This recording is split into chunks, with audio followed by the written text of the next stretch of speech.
Hala, ano yan? Bangkay ng tao. Ano ka ba?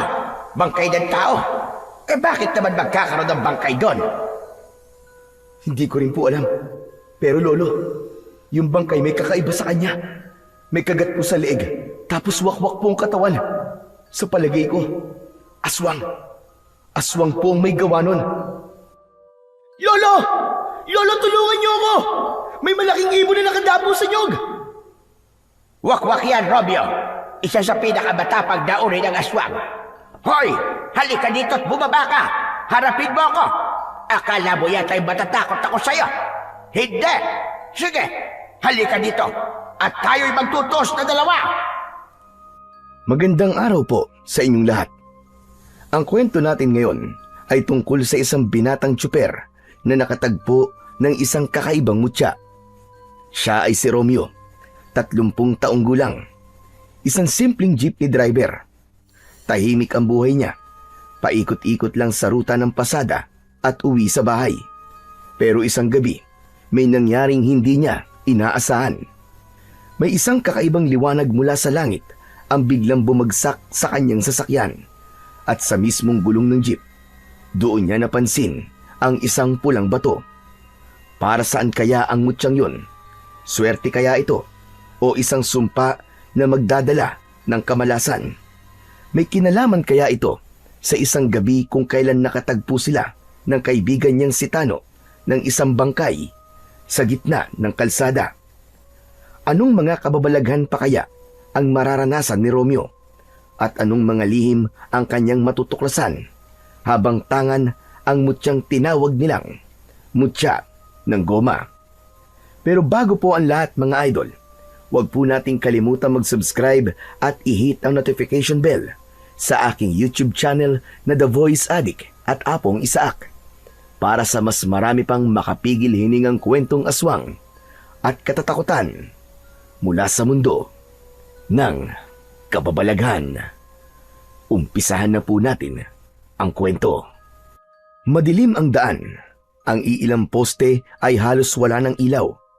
Tanging ang 2 dilaw na headlight ng jeep ang nagsisilbing liwanag sa makitid na lansangang papasok sa baryo.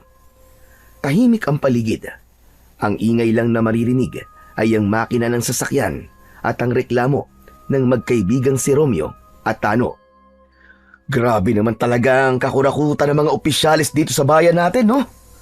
Mantakin mo. Matagal nang ipinangako sa baryo natin ang streetlights, pero hanggang ngayon, nga pa rin. Wala! Oo nga eh. Bawat eleksyon, yan lagi ang unang binabanggit ng mga kandidato. Ilaw sa kalsada, seguridad sa gabi, pero ni isang poste, wala pa ring maayos na ilaw. Sabi pa nga ni Kapitan dati, aprobado na raw yung budget para sa streetlights. Bakit wala pa rin hanggang ngayon, di ba? Yun ang sabi. Pero sabi naman ng iba, di daw totoo kasi hindi pa raw napipirmahan sa munisipyo eh. Hindi raw kasi kaalyado. Yun na nga, masyado na namang pinupolitika. Ano yung mga nakaupo? Parang di na talaga habol yung serbisyong tapat at totoo. Dahil kung sino lang yung mga kakampi, yun lang ang bubusugin nila. Kaya nga eh, nakakainis. Parang wala tayong karapatang makinabang sa buwis ng bayan eh, no? Kung bakit ba naman kasi patuloy na tinatangkilik ng mga tao yan eh. Hindi na nadala. Ayaw magsiboto ng maayos. Kung sino ang sikat o kilala, yun ang pinipili nila. Maski alam naman nila kung ano-ano mga anomalyang ginagawa. Sinabi mo pa. Alam mo kung ano nakakatawa? Ang daming reklamo ng mga kabarangay natin. Pero landslide dito si Mayor. Paano? Nagpamigay ba naman yata ng tig 25 kilos na bigas sa bawat botante? At hindi lang yun, may kasama pang 500 piso. Kaya yun, panalo ang loko. Pero ako, hindi ko binoto yun. Kinuha ko lang yung bigas at 500, pero iba ang binoto ko, o diba? Ako man kinuha ko lang din. Ang hirap din naman kasi ng buhay. Kaya kapag may nagbigay ng libre, syempre tanggap na kagad. Pwede naman yun kunin mo, pero yung karapat dapat pa rin ang piliin mo at iboto, di ba? Nakakalungkot, pero yun ang totoo. Yung iba, kasi di naman natin katulad ng prinsipyo Hindi nila iniisip yung pangmatagalang epekto ba? Kaya paulit-ulit na lamang ang problema natin. Wala talagang pagbabago. Pareho silang napabuntong hininga. Wala nang nagsalita sa kanila sa loob ng jeep. Parehong malalim ang iniisip habang dumadaan sa madilim na kalsada. Si Tano ay nakatanaw lang sa labas habang si Romeo naman ay nagpatuloy na lamang sa kanyang pagmamaneho. Ang dalawa ay galing sa maghapong pamamasada.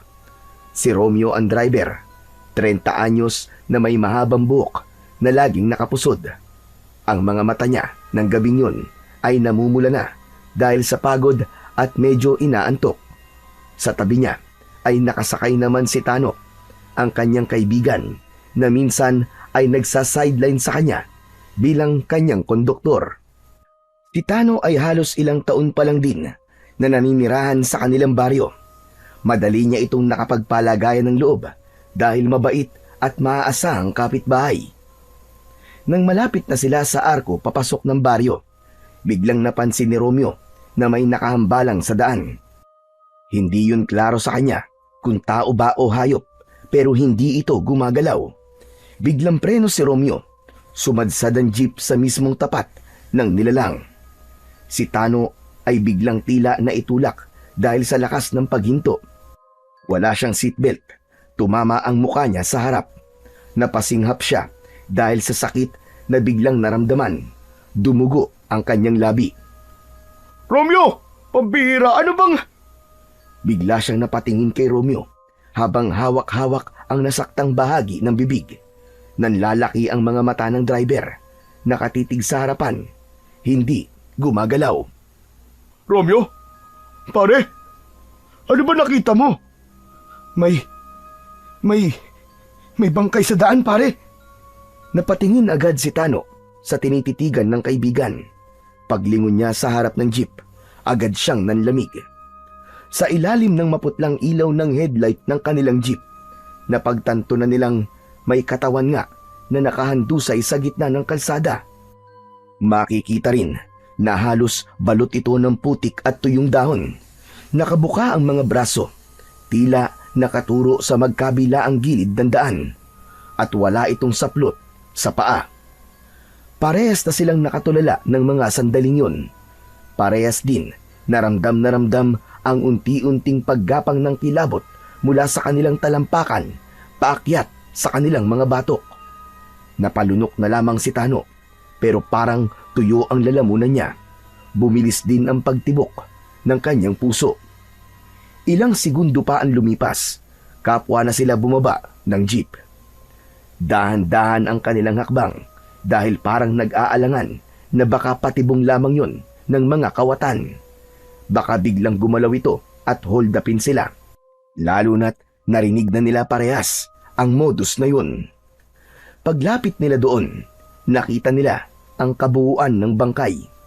Isang lalaking na tila nasa edad 30 o 40. Hubad ang itaas, may itim na pantalon pero wasak na at puno ng kalmot ang balat. Ang tiyan nito ay makikitang wakwak. Kita ang ilang bahagi ng lamang loob na tila nilantakan. Ang mga mata nito ay nakadilat pa, pero wala ng buhay. Maputla na rin ang balat niya, parang wala ng dugo.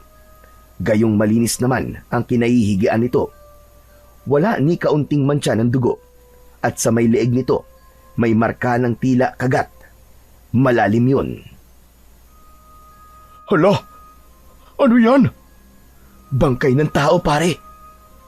Pucha naman alam kong bangkay ng tao yan, Chong. Ang ibig kong sabihin, ba't may ganyan dito? Ilinawin mo kasi. Ito na nga ba ang sinasabi ko eh. Madilim ang kalsada natin, kaya posible talagang maging pugad ng krimen ang lugar na to. Kawawa naman siya, Chong. Sino kaya yan, no? Mukhang di taga sa atin, ah. Hindi ko kilala eh. Hindi ko rin siya kilala. Pero tignan mo yung tiyan niya. Wakwak. Parang kinain. Hindi tao may gawa nito, Chong. Masyadong brutal. Teka, anong ibig mo sabihin? Tignan mo rin yung leeg niya. May kagat. Pamilyar sa akin yan. Parang kagat ng isang aswang. Ano ka mo? Aswang? Ano ka ba naman, Chong? Nasa modernong panahon na tayo ngayon, ano? Bakit ka pa naniniwala sa mga ganyan-ganyan? Baka naman sinadyang itapon lang yan dito. Posibleng salvage, ganun. Ano na? O kaya, biktima ng mga sindikatong kumukuha ng mga lamang loob para ibenta sa black market. Di ba usong-uso ngayon yun? Hindi, Chong. Hindi ganun to, sigurado ko. Tignan mong mabuti, oh. Yung mga sugat niya, tignan mo. Di yan sugat ng kutsilyo o mga sandatang gawa ng tao. Chong, malinaw na kalmot ang mga yan. Hey, nako. Ewan ko sa'yo. Basta ako, hindi ako naniniwala sa mga aswang-aswang na yan. Matagal na tayong wala sa panahon ng mga alamat. Alam mo, Chong, sa totoo nga lang mas natatakot pa ako sa mga tao ngayon kesa sa mga pinaniniwalaan mong mga halimaw. Ganun ba? Hindi ka naniniwala sa akin? Hindi. Hindi naman kasi talaga totoo mga aswang Kwento-kwento lang yan. Ano ka ba? Panakot lang sa bata yan nung maliliit pa tayo. Bahala ka. Basta ako, alam ko na aswang ang pumatay dyan. At posibleng may aswang na dito sa baryo natin. Ang mabuti pa, i-report na natin to sa barangay o kaya sa police station para maimbestigahan ka agad. Hindi pwedeng palampasin to. Teka, wag na pre. Ha? Bakit naman? Maaabala lang tayo sa investigasyon Tapos baka mamaya madamay pa tayo dyan. Tayo papagbintangan, pambihira. Tingnan mo, wala naman CCTV dito sa lugar na to. Wala ring ibang taong nakakita. Kung wala tayong pagsasabihan, walang makakaalam. Diligtas tayo, di ba? Ano? Ibig mo sabihin na hayaan na lang natin to dito? Abay, wala ka palang konsensya Tsak na may pamilya to, Chong. Baka hinahanap na siya. Hindi ba dapat lang na may makaalam? Bakit? Gusto bang madamay? Alam mo, Chong, mabuti pa. Bumalik na tayo sa jeep dahil baka yung gumawa niyan nandito pa rin sa paligid. Tapos, nakamasidlan sa atin. Baka tayo pa ang isunod kung magtatagal pa tayo dito. Kaya tara na. Pero, Chong, hayaan mo na yan. Sigurado naman akong may ibang makakakita niyan Sila na lang ang bahala. Huwag na natin pakialaman, Romeo. Huwag na. Halika na. Sige. Siguro nga tama ka. Dahan-dahang umatras ang dalawa. Nilingon pa nila ang bangkay sa huling pagkakataon bago muling sumakay sa jeepney. Muling pinaandar ng binata ang makina ng jeep. Tahimik lang sila ni Tano. Iniwasan ni Romeo ang katawan sa kalsada at dahan-dahang muling tinahak ang lubak-lubak na daan papasok sa baryo. Nang makaliko na sila sa kanto, bumagal na ang takbo ng kanilang jeep. Nasa baryo na sila, ngunit bigla silang napatigil nang biglang may tumawid. Muling napapreno si Romeo. Anak naman ng putya, oo! Ano yun? Ano ba pare? Kotang-kota na tayo Biglang may tumawid Huminto ang sasakyan sa gilid ng daan, malapit sa isang babaeng nakatayo sa madilim na gilid ng kalsada. Magulo ang buhok ng babae, tila hindi nagsuklay ng ilang araw. Ang suot niyang damit ay gusot-gusot din at may bahid ng putik. Nakayuko ito nung una, pero nang marinig ang preno ng sasakyan, dahan-dahan itong tumingala. Nakatitig lang sa kanila ang babae. Nanlilisik ang mga mata nito. Hindi nagsasalita. Tapos inikot nito ang tingin kay Tano. Mas lalong lumaki ang mga mata nito at mas tumalim. Agad na kinabahan si Romeo. Parang hindi normal ang tingin ng babae. Para bang galit na galit ito. Pre, tara na pre. Nakakatakot ang babaeng yan. Parang may tama O baka naman. Basta, ewan, tara na pre. Oo nga, tara na. Dahan-dahang pinaandar ni Romeo ulit ang jeep. Tumabi pa ang babae pero hindi inalis ang tingin sa kanila. Nang lumampas sila, hindi niya napigilan na lingunin ito sa side mirror. Nakatayo pa rin at hindi pa rin nagbabago ang ekspresyon ng kanyang muka. Pambihira. Grabe naman yun. Huwag mo nang pansinin pre. Baliw lang siguro yun. O kaya baka sabog. Bilisan mo na lang kasi ang pagmamaneho para makauwi na tayo. Ang dami nang nangyayari. Kaya nga Tignan mo, nakatingin pa rin Ano kayang meron doon Hala, oo nga Baka naman siya yung aswang. Baliw, aswang ka dyan. Huwag mo na kasi lingunin. Pambira ka naman, ang kulit mo Ilang saglit pa, narating na rin nila sa wakas ang bahay ni Romeo. Huminto ang jeep sa bakuran nito. Ayos ka lang ba, pre? Hindi. Pareho tayo. Pero kalimutan mo na yun. Di yun makakatulong sa atin. Kinikilabutan pa rin ako kasi parang parehas na nagpakita sa utak ko yung mga nakita natin eh. Ako rin naman eh. Tignan mo, nakatayo pa mga balahibo ko. Tignan mo, ramdam na ramdam ko pa rin ang takot at pag-aalala eh. Baka naman kailangan talaga nating i-report yun, pre. Kung gusto mong i-report, bahala ka. Basta, wag mo lang ako isasali ah. Ayoko masayang ang mga araw ko kasi, alam mo na, kapag natigil ang mga racket sa kalsada, aba, kawawa naman yung lola ko na may sakit. Sino mag-aalaga sa kanya? Sinong didiskarte para sa mga gamot niya? Eh, sana naman maintindihan mo ako, pre. Sige, kung yan ang gusto mo. Pero mukhang tama ka nga. Ay, nako. Bahala na. O siya, sige. Uwi na ako. Bukas na lang ulit ha. Okay, sige. Ingat ka. Matapos iparada sa garahe ng bahay ang sasakyan, pumasok na sa loob ng kanilang bahay si Romeo. Pagbukas niya ng pinto, nakita niyang nasa sala pa ang kanyang lolo Benny. Nakaupo sa sopa, nakasando at may hawak na tabako sa kanyang kamay. Panay ang hititbugan nito sa yosi. Lo, pambihira, ano na naman yan? Di ba bawal po sa iyo manigarilyo? Eh, gayon lang naman to, Apo. Eh, kanina pa kasi ako may nararamdaman eh. Nararamdaman? Bakit po? May masakit po ba sa inyo? Hindi yun. May nararamdaman akong kakaiba sa paligid. Hindi nga ako makatulog eh. O ikaw, kumusta naman na naging biyahe mo maghapon? Ayos lang naman po, Lo. Wala naman pong naging problema. Kaso ano? Lo, dun po sa kalsada malapit po sa arko. May nakita po kaming may nakita po kaming bangkay ng tao, Lo, na nakaharang po sa daan. Ano ka ba? Bangkay ng tao? Aba, bakit naman magkakaroon ng bangkay doon? Yun na nga po, hindi ko rin po alam, Lo, pero Lo, yung bangkay po may kakaiba sa kanya. May kagat po sa leeg, tapos po wakwak yung katawan. Sa palagay ko nga po, Lo, aswang po may gawa nun eh. Sigurado ka ba? Ano ginawa nyo? Iniwan lang po namin. Ano? Bakit hindi nyo nireport? Hindi po natakot po kami ni Tano eh. Baka po kasi mapagbintangan pa kami tapos... Mali yun. Maling-mali ang ginawa nyo. Pabihira naman kayong dalawa. Mas lalo kayong mapagbibintangan sa ginawa nyo. Dapat nireport mo. Maski dyan lang kay Kapitan. Yun na nga, ayaw po kasi ni Tano eh. Kawawa daw po yung lola niya kapag nasangkot siya dito. May punto naman po siya. Wala naman po talaga kaming alam kung bakit may bangkay dun eh. Alam nyo na, minsan, kung sino pa yung mga saksi, sila pa ang nadidiin, di ba? Ang mahirap niyan, baka kami pa maging sospek kapag walang nahuli. Kung sa bagay. Pero mali pa rin yun. Ano po bang dapat gawin, Lolo? Ay, nako. Sige. Hayaan mo na. Panigurado din naman na may makakakita dun bukas. Mabuti pa, huwag ka na munang bumiyahe bukas. Magpahinga ka na muna. Siguradong na-trauma ka sa mga nakita mo. Kaya nga po, Lo yung mukha po nung lalaki, nakapaskil na po sa utak ko.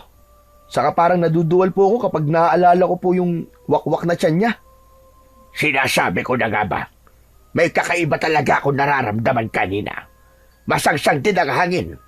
May aswang na pala talagang gumagala dito sa ating lugar.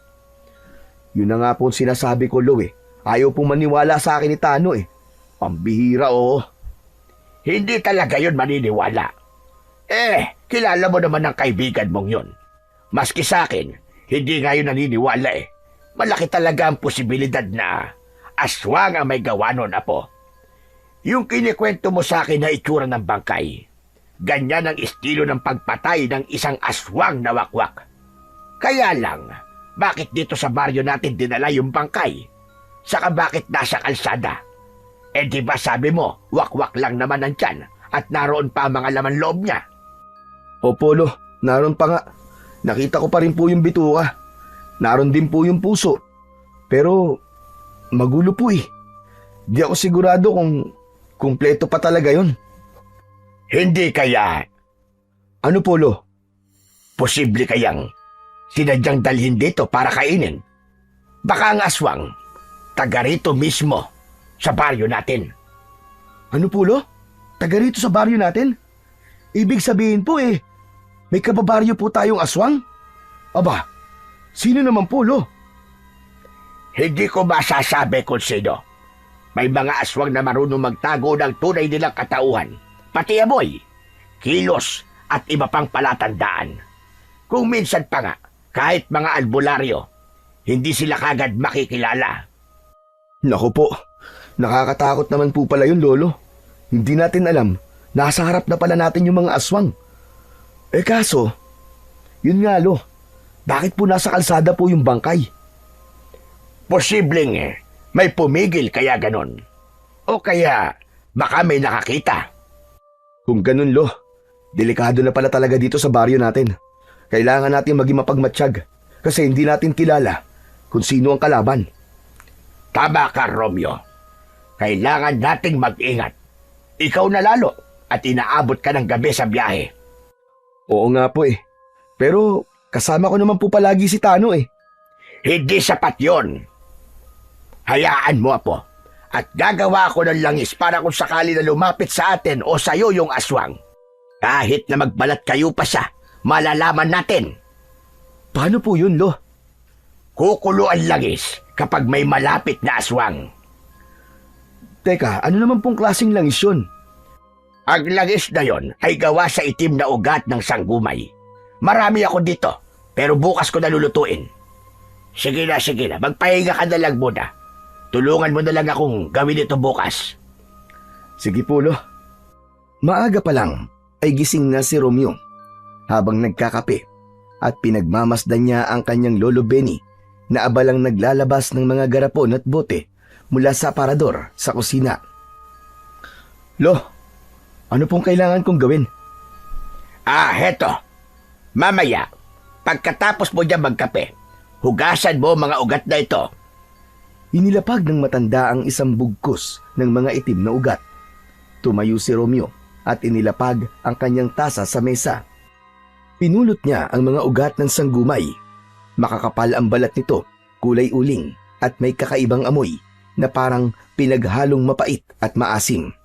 Dahil wala nang laman ng tasa, inumpisahan na niyang hugasan ng mga ito habang si Lolo Benny naman ay naghahanda na ng isang maliit na palayok. Bakit ba ngayon ko lang naisipan na gumawa ng ganito? Mabisa talaga ito, Apo. Sa pamamagitan nito, matutukoy natin kung sino ang aswang na nandito sa ating baryo. Pero Lo, paano po pag natukoy na natin kung sino po yung aswang? Ano na pong gagawin natin? Aba, ano pa nga ba? Kakalabanin ko siya, tulad ng ginagawa ko noon pa. Sus! Kaya niyo pa po ba yun, Lo? Noon yun bata pa po kayo nun. Malakas pa po ang katawan niyo nun. Ngayon, uugod-ugod ka na. Paano pa kayo lalaban yan? Anong matanda sinasabi mo? Hoy, ikaw na bata ka. Huwag mo kong maliitin Kahit ganito na ang itsura ko, matikas pa rin to. Malakas pa rin ako tulad ng dati. Baka hindi mo nalalaman. Ang tawag sa akin noon ng mga tao, Bening Bangis. Dahil ako lang naman ang nakapatay sa 3 pinuno ng aswang sa iba't ibang lugar noon. At kailan ka naman po nakapatay ng 3 aswang, Aber? Di ka naman lumalayo dito sa bahay Mula pa nung bata ko, puro panggagamot lang ang alam kong ginagawa nyo Talaga namang hindi mo makikita yon. Abay, binata pa ako noon, loko. Maski nga ang tatay mo ay hindi pa noon isinisilang sa mundo. Ay, ganun po ba? Kayo naman kasi, magkikwento hindi naman kumpleto ang detalye. Pero kaya niyo po ba talaga, Lo? Baka kapag kayo lumaban, mauna pa po kayong makain. Hoy, hindi ako basta-basta. Itong mga kamay na to, nakasakay na ng mabangis na aswang. At itong likod ko, sumasakit na kapag malamig ang panahon. Yun ang totoo, Lo. Abat loko ka talagang bata ka, Wala ka ba talagang bilib sa lolo mo? Meron naman, Lo. Kaso, Real talk lang po. Doon lang tayo sa totoo. Hindi nyo na po kaya. Matanda na po kayo, Lo. Hindi ka na malakas tulad ng dati. Ang mabuti pa, Lo, kailangan natin ng plano. Hindi yabang. Kung matutukoy natin kung sino ang aswang, kailangan po may sistema kung paano natin siya masusukol. Hindi pwedeng bara-bara lang. At saka, Lo, hindi kita papayagan na lumaban pa. O siya. Bahala ka kung ano gusto mo. Sige, tuloy mo na yung ginagawa mo. Punasan mo na yung mga ugat na nahugasan mo. Kailangan mong tuyuin bago ko hiyalo sa langis ng nyog. Habang pinupunasan ni Romeo ang mga ugat, sinimulan na ni Lolo Benny ang paglalagay ng langis ng nyog sa palayok. Nang mainit na ito, dahan-dahang nilagyan ito ng pinatuyong balat ng anunas at pagkatapos ay ang ugat naman ng sanggumay. Agad na rin niyang isinunod. Paisa-isa lang ang lagay. Paano po natin malalaman kung tama po ang timpla niyan, Lolo? Malalaman mong tama na ang timpla nito kapag naging malinaw na. Tapos maaamoy mo na yung aroma na parang amoy ng pinatuyong dahon ng bayabas. Yun ang tama. At ito habang niluluto, dapat palaging hinahalo. Parang ganito. Sa patuloy na paghahalo ni Lolo Benny, napansin ni Romeo na unti-unting nagbabago nga ang kulay ng langis. Mula sa karaniwang dilaw na mamantika, naging matingkad na kayumanggi ito hanggang sa tuluyang umitim na parang uling. Maya-maya, habang patuloy sa paghalo, lumilitaw ang bahagyang paglinaw ng timpla. Kapwa nakatuon ang maglolo sa proseso hanggang sa biglang dumating si Tano. Dire-diretso itong pumasok sa bukas na pinto. Diretso sa kusina. Uy! Ano yan, ha? Ang bango, ah! Agad itong lumapit sa lamesa at nakigulo sa ginagawa ng maglolo.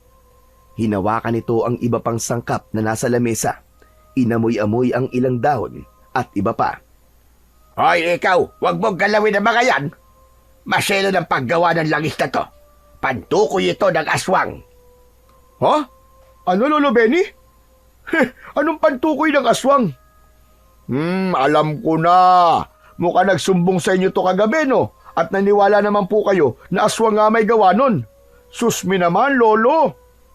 Umalis ka na nga muna rito. Huwag mong istorboy ng pagluluto ko. Ikaw, Romeo, ikaw na muna ang bahala dito sa kaibigan mo.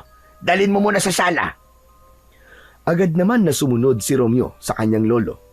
Hinila palabas si Tano sa sala. Umupo sila sa sopa. Nagpalinga-linga pa si Tano. Saka muling nagsalita. Pre, alam mo na ba? Ang alin? Aling alam ko na. Nako, pinagkakaguluhan na ngayon yung bangkay dun sa may kalsada. May mga taga-barangay na at mga pulis. Yung nakita natin kagabi. Grabe, pre. Ang daming tao dun ngayon. Paano mo naman nalaman? Galing na ako dun eh. Ang bilis talaga kumalat ng balita, pre.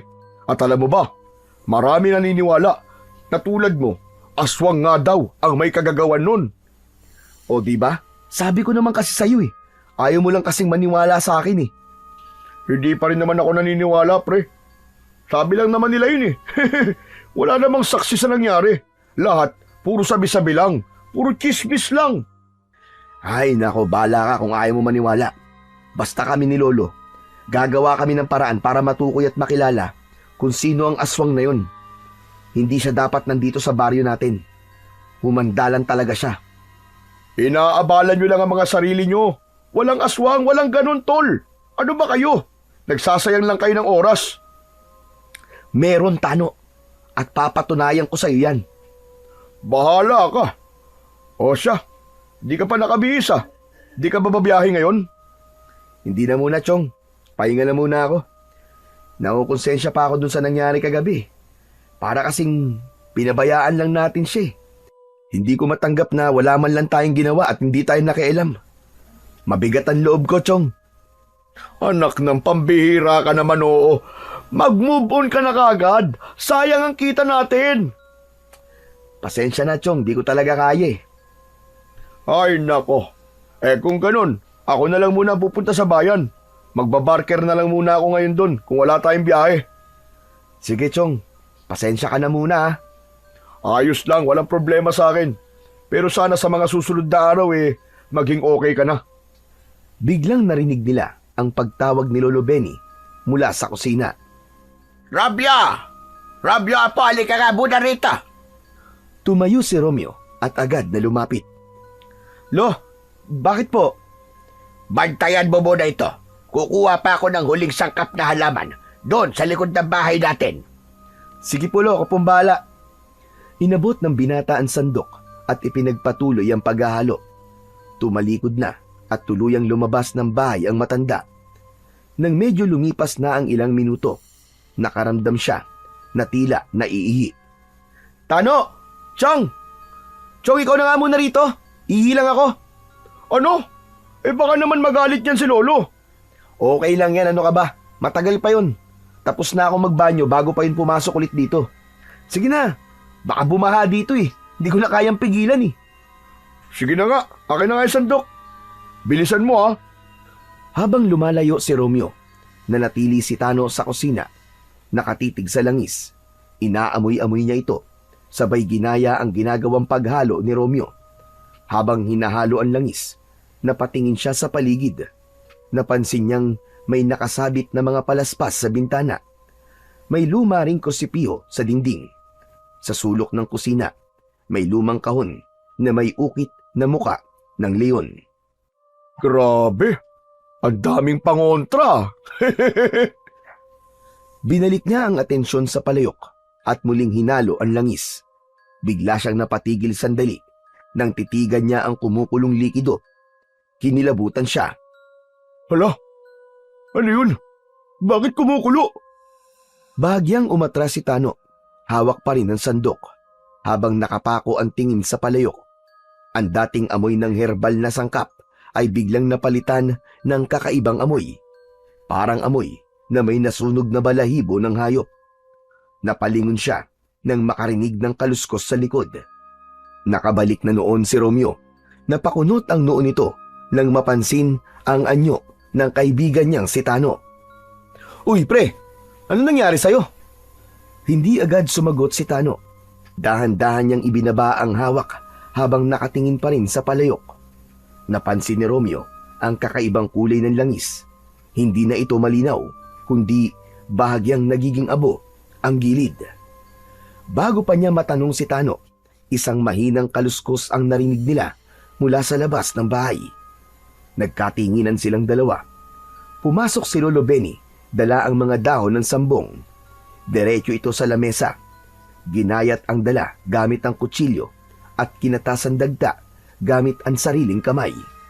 Nang matapos, ay dahan-dahan itong ibinuhos sa langis. Sige na, ako na bahala dito. Salamat apo sa tulong mo. Umalis na ang dalawa at pumunta ulit sila sa sala.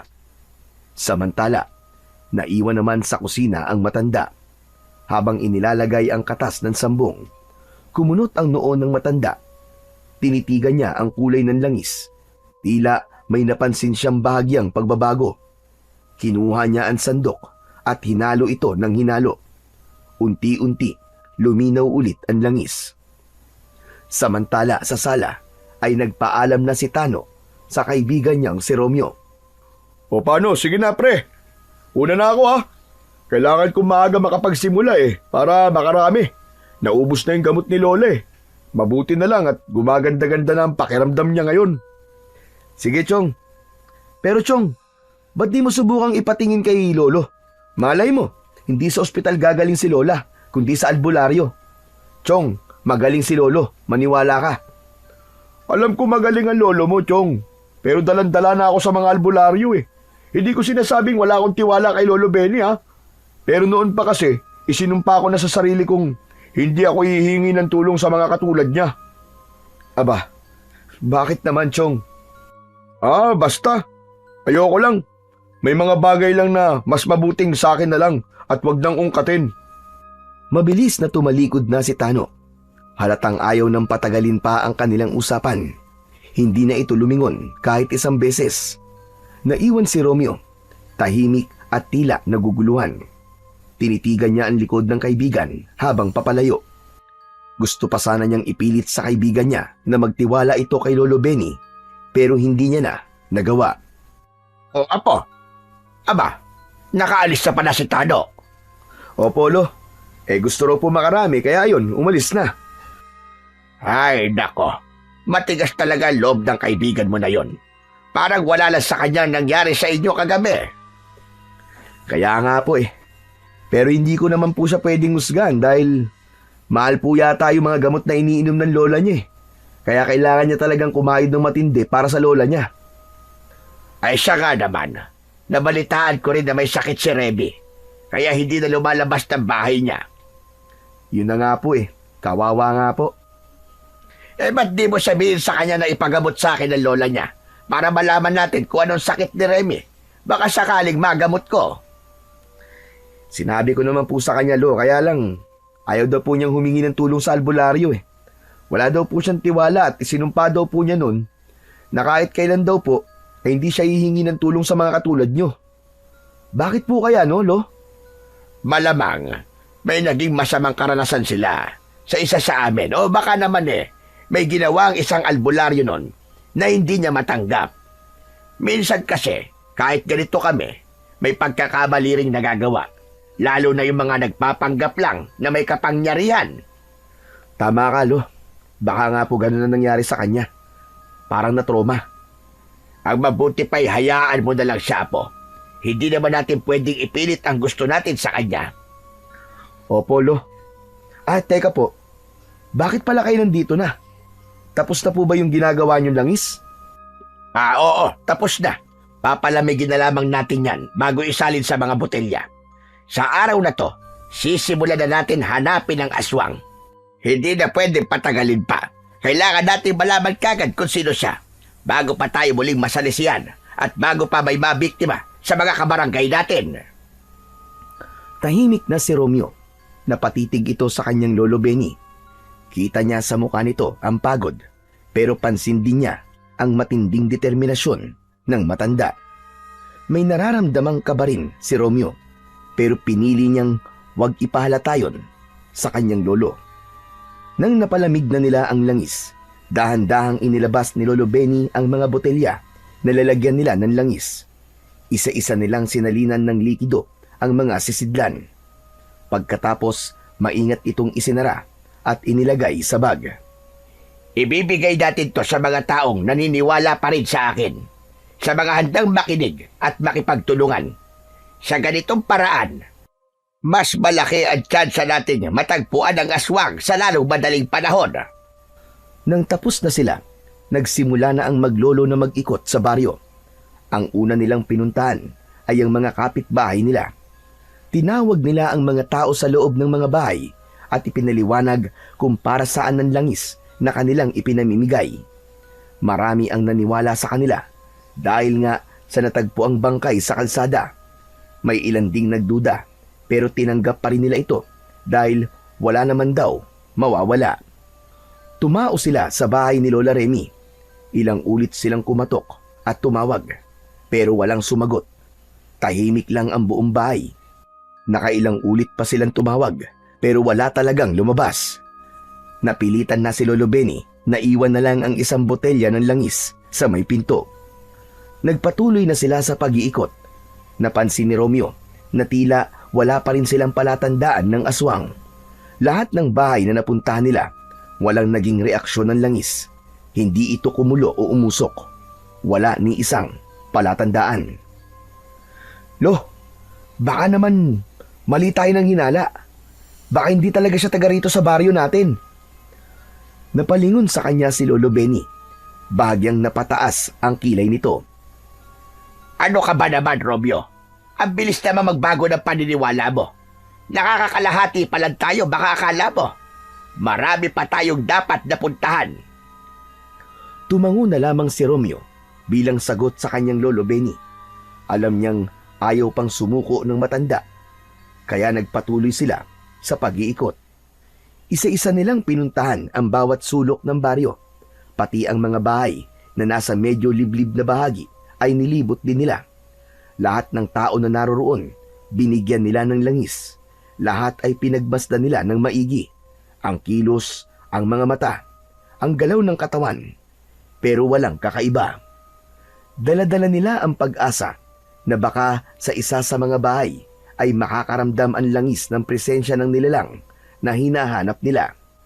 Pero hanggang sa huling bahay na kanilang napuntahan, ay wala pa ring nangyari. Hindi gumana ang langis. Tahimik ito sa buong maghapon ng kanilang pag-iikot. Wala itong ipinakitang senyales. Wala ring tao ang nagpakita ng kakaibang kilos. Sa huli, napilitan na silang umuwi. Tahimik na silang umuwi. Halata sa muka ni Lolo Benny ang pagod at pag-aalala.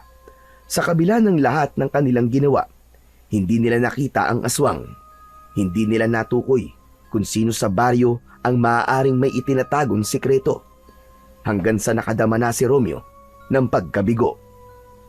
Pagdating nila sa bahay, inilapag ni Lolo Benny ang natitirang mga bote ng langis sa gilid. Lo, hindi talaga siya taga rito. Mali talaga tayo. Kailanman, Apo? Hindi pa ako nagkakabali sa kutob ko. Nandito lang siya at natitiyak ko yun. Baka nagtatago o baka nasa ibang lugar pa. O baka may mas matindi pang dahilan na hindi pa natin alam sa ngayon. Hindi na sumagot si Romeo sa kanyang lolo. Sa kanyang isipan, bumalik bigla ang itsura ng bangkay na nakita.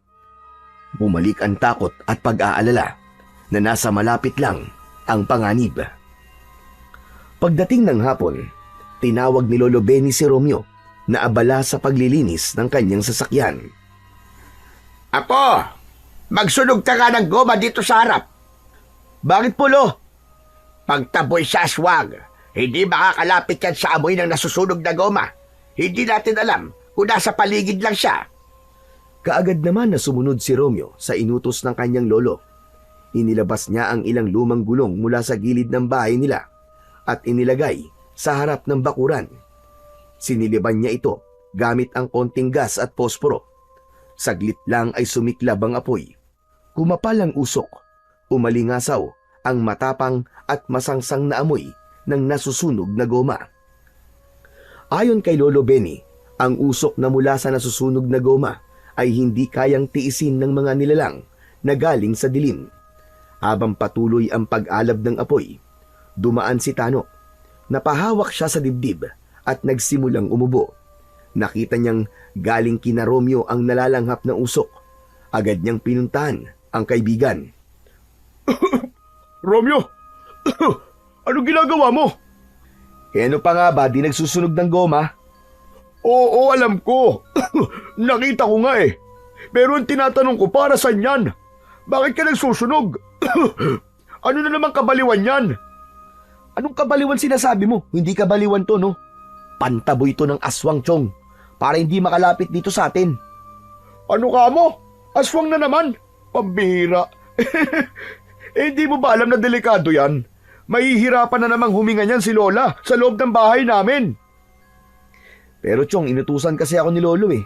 Sabi niya, epektibo raw to eh. Kahit pa, Chong.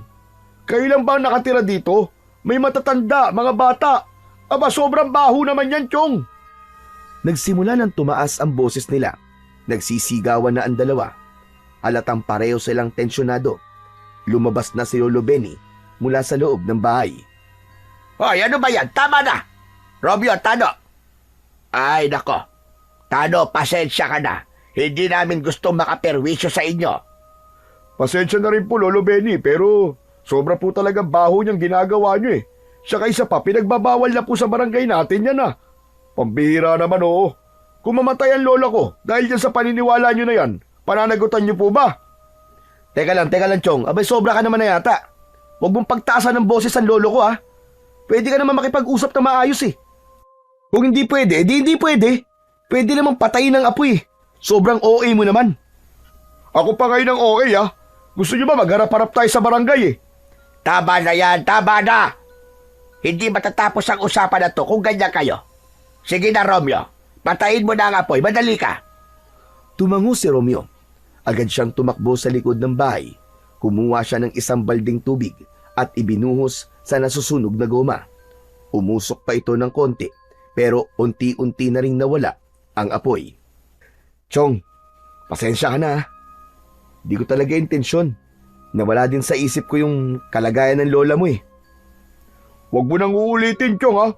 Gusto ko lang ipaalala sa inyo na hindi lahat ng pinaniniwalaan nyo tama para sa lahat. Lumakad na ito palayo. Naiwan naman ang maglolo. Si Romeo, hawak pa rin ang balde na wala ng laman. Tahimik siyang lumingon kay Lolo Benny. Lo, matanong ko lang, mali ba ako? Nagkamali ba tayo? Hindi. Pero siguro nga, may tama din si Tado. May mga bagay na tama para sa atin, pero ikakapahamak naman pala ng iba. Ayusin na lamang natin sa susunod. Gagamit na lang tayo ng ibang paraan. Tumango si Romeo. Pumasok na sila sa loob ng bahay. Unti-unti, nilamon na ng dilim ang paligid. Dahil hindi na nila magagawa ang pagsusunog ng goma, inutusan ni Lolo Benny si Romeo na magsaboy ng asin sa paligid ng bahay. Nagsabit din siya ng mga bawang sa bawat bintana at pintuan. Habang ginagawa ito ni Romeo, napatingin siya sa kabila. Nasa balkon si Tano. Nagkatinginan sila. Kinawayan niya ang kaibigan, pero hindi siya tinugon nito. Bagkus ay pumasok ito sa loob ng bahay. Halatang galit pa rin. Malungkot naman na pumasok ang binata sa kanilang bahay. Oh, ano ba nangyari sa iyo, Apo? Bakit parang Biyernes Santo naman yung mukha mo? Paano lo? Mukhang galit pa rin po sa akin si Tano eh. Hindi ako pinansin eh. Hayaan mo na muna. Magkakasundo rin kayo dyan. Dati naman palagi din kayo nag-aaway. Lalo na kapag nag-iinuman kayo. Pero magkakasundo din naman kayo, di ba? Lilipas din ang galit noon. Maniwala ka sa akin. Tumango si Romeo bilang tugon sa kanyang lolo. Isasara na sana niya ang pinto, pero bigla siyang natigilan. May nakita siyang malaking anino sa kabilang kalsada. Pagtingala niya, may nakadipang malaking ibon sa itaas ng nyog. Maliwanag ang sinag ng buwan, pero dahil nakatalikod sa liwanag ang nilalang, hindi niya maaninag ang itsura nito. Lo! Lo, tignan niyo po! Lo! May malaking ibon po na nakadapo sa nyog. Nasaan? Nakaw! Aswag yan na po! Diyan ka lang! Kukunin ko lamang ang buntot ng pagi at magtotoos kami dyan! Mabilis na kinuha ni Lolo Benny ang sandata sa gilid ng dingding.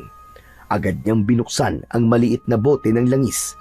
Ibinuhos ito sa dulo ng latigo at sinabayan ng bulong na tila isang orasyon at tumingin sa kanyang apo.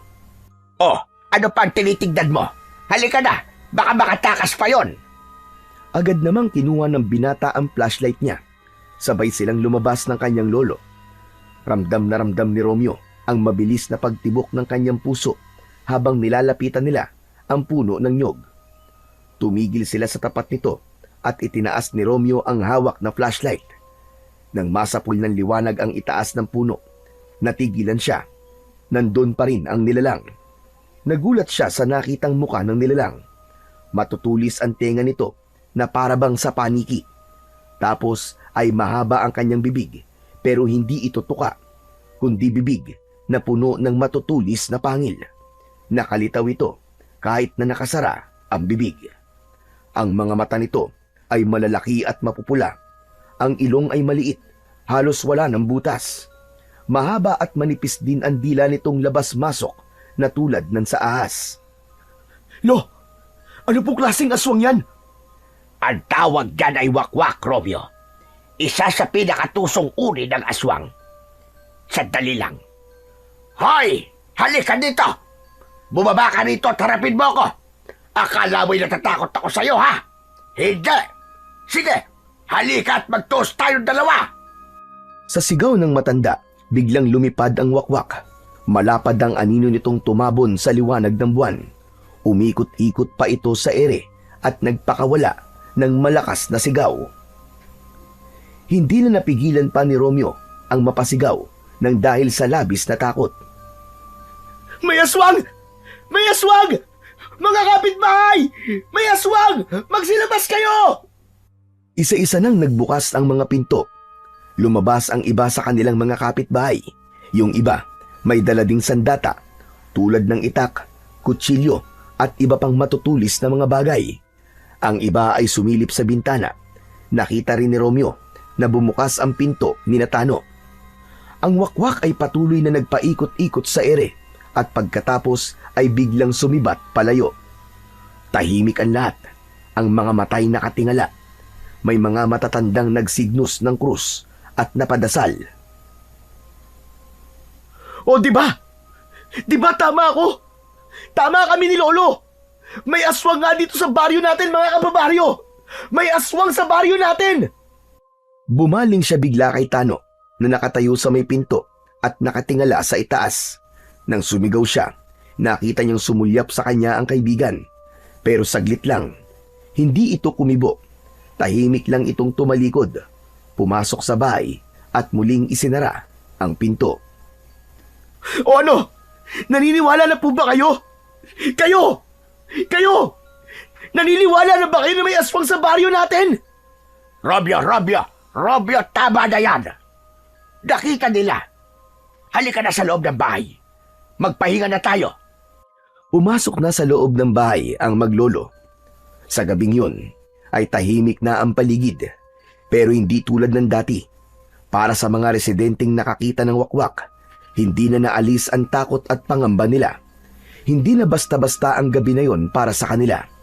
Gayong napatunayan na nila na totoo ngang may aswang na gumagala sa kanilang baryo. Ganon din si Romeo. Binabagabag siya ng isiping baka isang gabi o sa paglabas niya ng madaling araw ay baka bigla siyang atakihin ng aswang. Natakot siya para sa kanyang sarili. Lalo na ngayon at may di pa rin sila pagkakaunawaan ng kaibigang si Tano. Wala siyang magiging kasama sa kanyang biyahe. Nakatulugan na niya ang ganong isipin. Pagkalipas ng ilang oras. Madaling araw na, gumising si Romeo. Tahimik pa rin ang buong paligid. Inihanda niya na kagad ang sarili. Naligo, nagbihis at inihanda na rin ang kanyang jeep. Di iisang beses na tinanaw niya ang bahay ng kaibigan. Maski umuugong na ang makina ng kanyang sasakyan, di pa rin ito lumalabas ng bahay nito. Hindi tulad ng dati. Naghintay pa siya ng ilang sandali, pero napagtanto niyang tila ayaw pa rin itong lumabas. Hindi na niya inasahan na sasama pa sa kanya ang kaibigan si Tano. Marahil ay masama pa rin ang loob nito sa kanya, kaya't minabuti na lamang niyang hayaan ang kanyang kaibigan. Inisip na pagbalik na lang niya, kakausapin ito para makipagbati at humingi ng tawad. Habang nakaandar ang makina ng jeep niya, isa-isa niyang iniinspeksyon ng mga gulong nito, ang langis, ang mismong makina, ang preno at iba pa. Araw-araw niya itong ginagawa para masiguradong maayos at ligtas ang mga taong sasakay sa kanya. Ilang sandali pa ay lumabas na siya. Hindi na niya ginising ang lolo na tila nasarapan sa tulog. Hindi nagising sa ingay ng kanyang sasakyan. Habang tinatahak niya ang kalsadang palabas ng baryo, sa huling kanto na may maliit na waiting shed, doon niya muling nakita ang babae na muntik na niyang masagasaan ng huling biyahe. Nakasama niya si Tano. Tulad ng una niya itong makita, magulo pa rin ang buhok nito. Madungis ang damit. Nakaupo sa may waiting shed, ni walang saplot sa paa. Nang mapatapat ang jeep, huminto si Romeo. Miss, ayos ka lang ba? Ano bang ginagawa mo rito? Dahan-dahang tumingin ang babae sa kanya. Sa kabila ng dumi sa kanyang muka at katawan, kapansin-pansin pa rin ang ganda nito. Maputi ang kutis nito, mahaba ang pilik mata, at mapungay ang mga mata. Ngunit may kung anong lungkot at takot sa mga titig nito. Miss, may kailangan ka ba? Gusto mo bang isakay kita? Saan ka ba papunta? Hindi. Hindi ko kailangan ng tulong. Umalis ka na! Umalis ka na! Pero miss, delikado dito. Wala kang kasama tapos ganitong oras pa. Alam mo ba, may gumagalang aswang sa baryo na to. Nakita namin kagabi. Kaya kung ako sa'yo, sumakay ka na. Ihatid kita kung saan ka man nakatira. Alam ko. Pabayaan mo nga ako. Umalis ka na! Aba, Bakit ba ang sungit mo? Ano ba kasing ginagawa mo dito? Hindi ka naman taga rito, di ba? Eh bakit ka ba kasi nakikialam? Ano bang paki mo kung hindi ako taga rito? Ano bang paki mo sa ginagawa ko? Nagmamalasakit lang naman ako eh. Alam mo miss, huwag kang pag-alagala ng ganitong oras at baka mamaya ikaw pa ang pagkamalang aswang dahil sa itsura mo na yan. Teka, baka naman. Diyos ko po. Tumigil ka ha? Hindi ako aswang. Umalis ka na. Ayoko sumakay. Ayoko ng tulong mo. Suplada naman ito. Eh di wag. Bala ka na nga dyan. Sandaling natahimik ang babae. Yumuko ito. Hawak ang laylayan ng kanyang maruming damit. Napansin ni Romeo na tila nanginginig ang mga balikat nito. Hindi dahil sa galit, kundi dahil sa takot o pagod. Miss, sigurado ka ba talaga? Nagsimulang lumakad papalayo sa kanya ang babae. Hindi na ito lumingon. Diretso ang lakad palayo. Si Romeo naman, bahagyang napapailing at bumuntong hininga. Muling pinaandar ang jeep at tinuloy ang biyahe papunta sa bayan. Habang papalayo na siya sa baryo, napansin niyang tila may kakaibang liwanag sa langit. Parang mga mumunting kidlat sa ulap. Kahit wala namang kulog, ngunit hindi niya masyadong pinagtuunan yun ng pansin.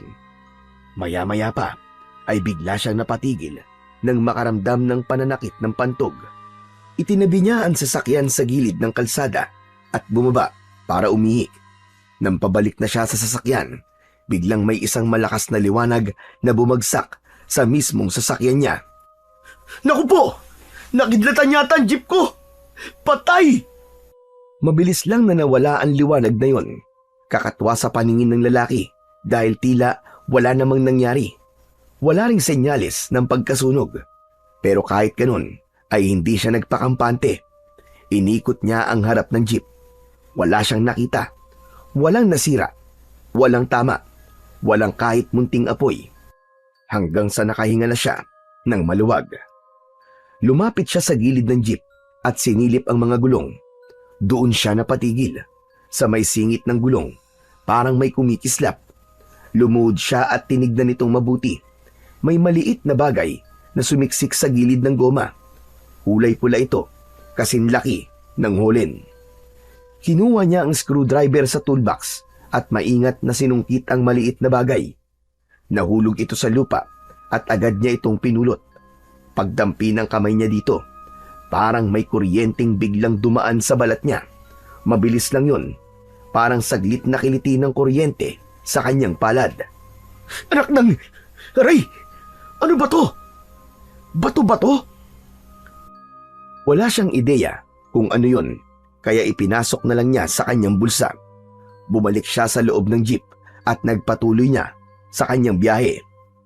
Habang nagmamaneo siya, biglang nangati ang likod niya sa bandang gitna, sa parteng halos hindi niya maaabot. Hindi yun basta pangangati lang, ito yung klase ng kate na nakakainis, na parang lalong tumitindi kapag hindi nakamot. Ano ba naman to ang kate? Bisit! Ayaw paawat ah! Sinubukan niyang abutin ito gamit ang hintuturo, pero kulang. Hindi niya maabot, kaya inikot niya ang balikat, inuunat ang braso, at pilit na inaabot ang makating bahagi. Sa gulat niya, bigla niyang naabot ng walang kahirap-hirap. Ay, salamat! Ang sarap pagkamot! Ang sarap talaga! Damang-dama niya ang ginagawa habang kinakamot ang makating bahagi ng likod. Hindi niya napansin na ang braso niya ay bahagyang humaba. Hindi lang basta umabot, kundi literal na umunat. Ang mga buto sa kanyang braso ay tila nanlambot at naging parang goma. Hindi niya kagad ito napansin. Parang normal lang yun.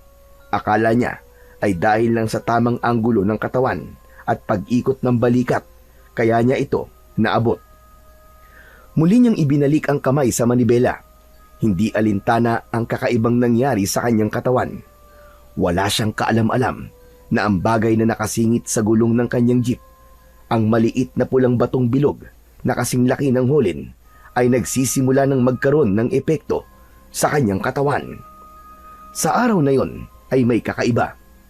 Pagdating pa lang niya sa terminal, mabilis na napuno ang jeep niya. Maganda ang naging simula ng araw niya. Pagkatapos ng unang biyahe, halos walang patlang ang biyahe niya. Palagi pang napupuno. Yung tipong kapag may bababa ay may kagad na sasakay. Sa dami ng pasahero, halos hindi na siya inabot ng oras para magpahinga. Di bale, ayos to. Mukhang paldong kita ngayon. Nang bandang tanghali, pumarada muna siya sa terminal at kumain ng tanghalian. Nang matapos, pagbalik niya sa sasakyan, nakita niya si Tano na nagbabarker sa kabilang sasakyan.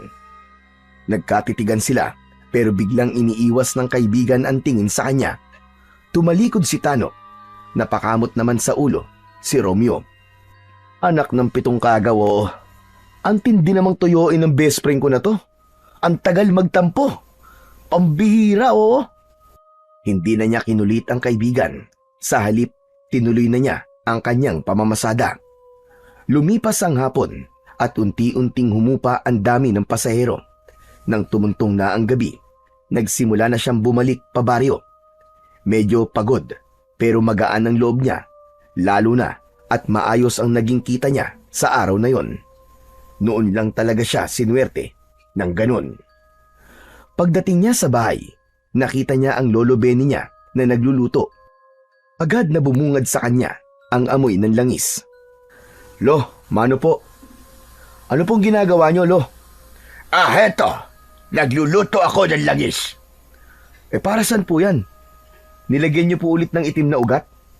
Oo, Apo. Nagluluto ulit ako. May nangyari kasi kanina eh. Aba, ano po yun? Ano po nangyari? May nagpagamot kasi dito kaninang babae. Natawas ko na binarang. Matapos kong mapasanib yung mambabarang sa pasyente, kinuha ko ang langis para makumpirma kung nakasanib na ba ang mambabarang. Hindi ko mulo yung langis. Tinawanan pa ako ng hayop na mambabarang na yon. Talaga, Lo? Hindi gumana yung langis nyo? Yun na nga rin ang ipinagtataka ko eh. Alam ko naman na tama ang timpla natin. Tama rin ang mga sangkap na nilagay ko. Pero bakit hindi gumana? Bakit nga kaya, Lo, no? Baka may mali sa naging proseso natin ng paggawa. Kaya heto, inuulit ko na lang. Ikaw, kumusta naman ang naging biyahe mo? Ayos na ayos po, Lo. Marami pong pasahero ngayon. Nakabawi po kahit papano. Aba, mabuti naman kung ganon. Apo, bigyan mo nga ako bukas ng pambayad sa kuryente natin, ha? Medyo malapit na ang due date. Yung po ba, Lo? Wala pong problema. Sagot kita, Lo. Umupo na si Romeo sa may lamesa. Pinagmasdan niya isa-isa ang mga bagay na naroon. May ilang piraso ng itim na ugat, kinatas na sambong, tuyong damo na nakatali sa abaka, may kandilang nakasindi, at iba pa. Apo, iabot mo nga yung kinatas na sambong. Ilalagay ko na rito. Konting tiis lang ng gutom, han eh. Malapit na rin ang niluluto ko.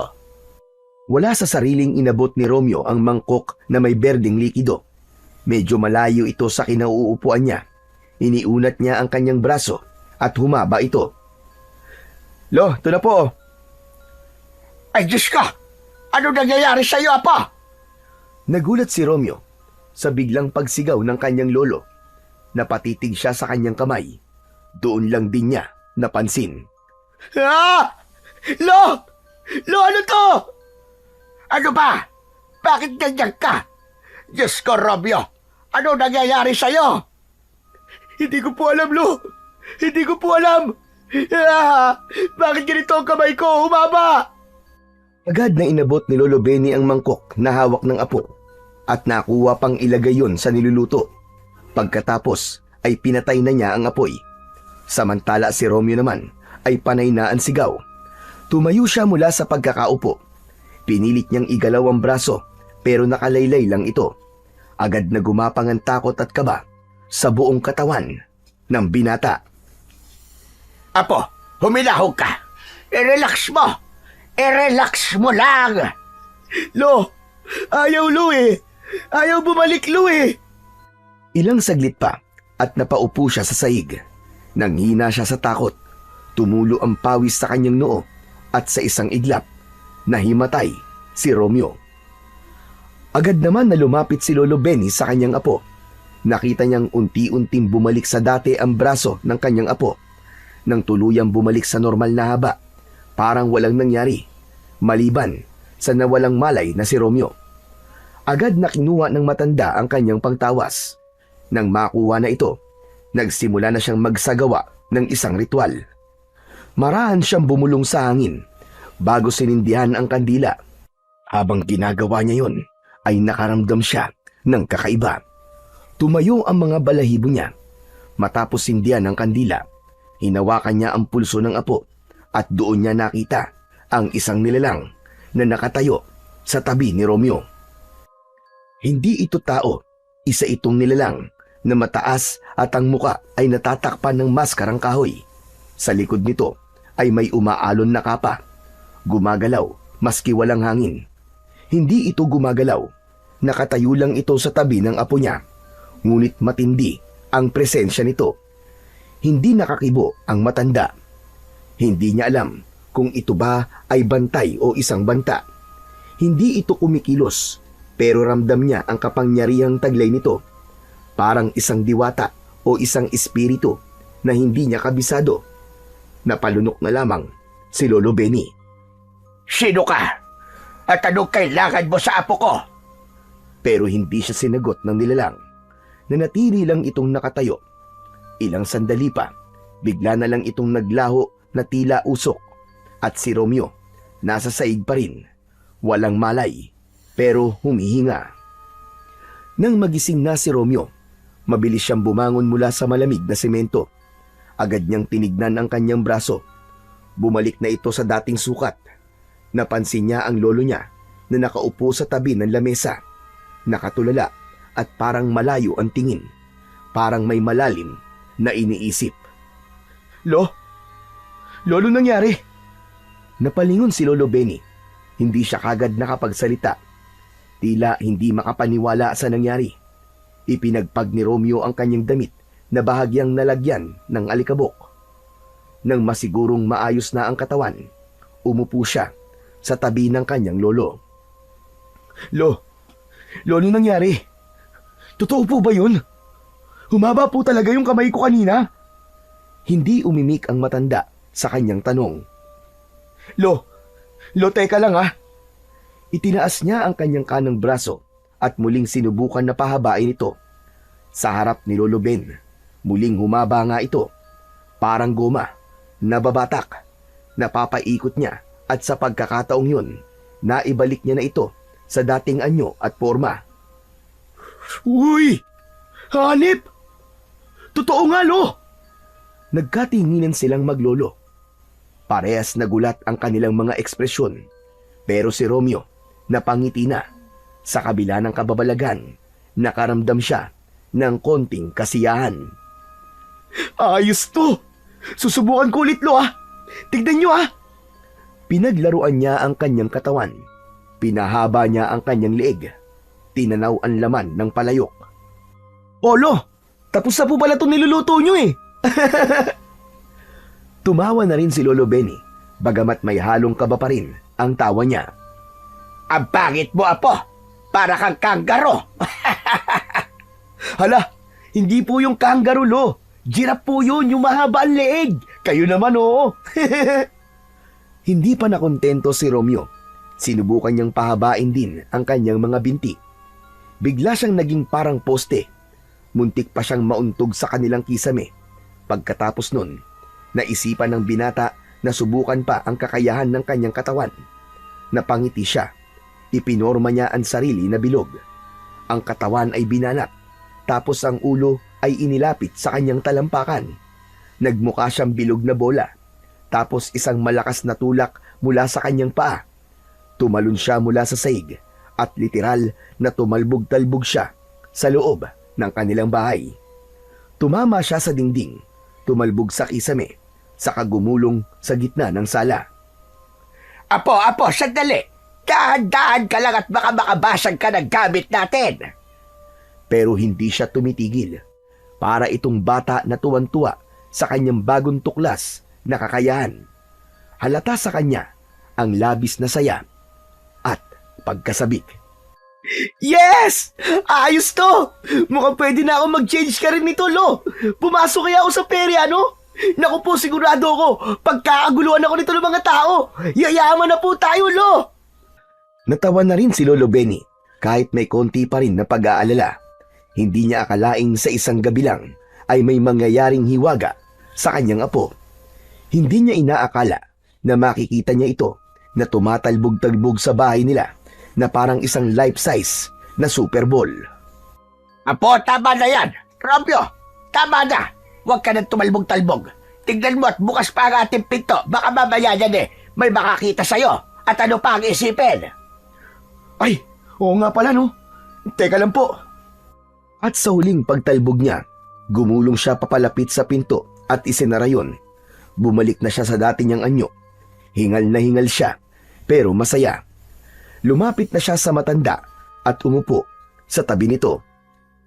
Lo, seryoso, ano po kaya nangyari sa akin, no? Bakit nagkaganito po ang katawan ko? Nakulam kaya ako, Lo? Bago pa makasagot si Lolo Benny, biglang napahinto si Romeo. Parang may naalala siya. Agad niyang hinanap sa bulsa ang pulang batong nakuha niya sa kanyang gulong. Inilabas niya ito at inilapag sa lamesa. Nabigla si Lolo Benny nang makita ito. Bigla siyang napatitig. Nangunot ang noo niya sa nakita. Sandali lang. Pamilyar sa akin ang bato na yan, ha? Saan mo to nakuha? Sa gulong ng jeep ko, Lo. Sa palagay niyo po, may kinalaman kaya yan sa nangyayari sa katawan ko? Hindi ko pa alam, Apo. Pero teka, may kukunin lang ako sandali. Diyan ka lang, hintayin mo ko. Tumayo si Lolo Benny at agad na pumunta sa kwarto niya. Pagbalik nito ay may hawak na itong isang lumang aklat. Makapal ito at amoy luma na. Ipinagpag ng matanda ang alikabok na bumalot dito. Marahang binuklat ang mga pahina. Dito sa librong ito, nakatala ang iba't ibang uri ng mga mutya. Ipinakita niya kay Romeo ang isang pahina kung saan may larawan ng isang pulang bato. Hawig na hawig yun sa batong nasa lamesa. Walang pangalan ng mutyang ito. At kakaiba, wala itong sariling kapangyarihan. Ang kapangyarihan nito ay nakadepende sa anong bagay ang unang madidikitan nito bago mapunta sa tao. Elo, sa gulong ko po yan nakita eh. Nakadikit po sa goma. Doon po sa jeep ko. Yun na nga. Nakuha mo ang katangian ng goma. Humahaba, nababanat, pero bumabalik din sa dating anyo. Ayos! Pero hindi lang yun, Apo. Basahin mo itong nakasulat. Ang mutya ay may tagapangalaga. Isang nilikha na hindi diwata at hindi rin engkanto. Tinatawag silang mga haranay. Mga elemental na tagapamagitan ng langit at ng lupa. Tagabantay ng lakas at puwersa mula sa itaas. Isa itong elemental na hindi basta-basta nagpapakita, maliban kung ipagkakaloob na nila ang mutya. Mananatili siyang nakabantay hanggat hindi pa lubos na tinatanggap ng bagong tagapangalaga ang kapangyarihan ng mutya. Napakunot ang noo ni Romeo. Napalingon siya sa kanyang tabi, sa harap, sa likod, sa kaliwa at kanan niya. Totoo ang nasa aklat, Apo. Nakita ko siya kanina. Nagpakita siya sa akin. Hindi ko alam kung bakit. Nakatayo siya sa tabi mo. Mukha siyang tao, pero balot ng maskarang kahoy ang kanyang muka. Pero yung katawan niya, aba, sobrang liwanag. Kung ganun po, Lo, siya po yung tinutukoy po dito sa libro na bantay. Pero sa palagay niyo po, bakit po ito biglang dumating? Sinadya ba talaga na mapunta sa akin ng mutya o nagkataon lang? Tumawa si Lolo Benny sa sinabi ng kanyang apo. Hindi ko pa alam sa ngayon, Apo. Sa totoo lang, hindi ko alam kung ano ng trip ng haranay na yan at kung bakit sa'yo ipinagkaloob ang mutya. Grabe ka naman sa akin, Lo. Yung tawa mo, wagas ha. May halong tagong panlalait eh. O sige na. Seryoso na tayo. Baka naman may dahilan. Baka may nakita siya sa'yo, Apo, na isang bagay na hindi natin alam.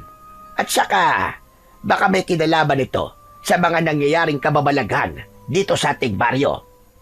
Ganun? Tama ka, Apo. Baka ikaw ang nakatadhanang dapat na lumaban sa wakwak. Hindi pa ako sigurado dyan, pero isang bagay lang ang natitiyak ko. Hindi ibibigay sa iyo ang mutya ng walang dahilan.